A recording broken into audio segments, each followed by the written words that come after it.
স্বাধীনতার আকাঙ্ক্ষাকে দমন করার জন্য অপরাধের মাধ্যমে, হত্যাকাণ্ডের মাধ্যমে, নিপীড়নের মাধ্যমে একটা জাতির আকাঙ্ক্ষাকে দমন করে গণহত্যা চালিয়ে মানবতা বিরোধী অপরাধ করে ক্ষমতায় যে চিরদিন থাকা যায় না এবং বিচারের মুখোমুখি হতে হয়, আজকের দিনে এই আদালতের দৃশ্য দেখে ভবিষ্যতে বাংলাদেশে যারা স্বৈরাচারী হওয়ার স্বপ্ন দেখেন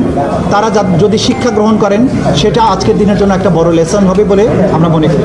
যাদের বিরুদ্ধে জুলাই এবং আগস্টের যে মানবতা বিরোধী অপরাধ, গণহত্যা এবং অন্যান্য অপরাধ যেগুলো আন্তর্জাতিক আইনের অপরাধ, সেগুলো সংগঠনের দায়ে তাদেরকে উপস্থিত করা হয়েছিল।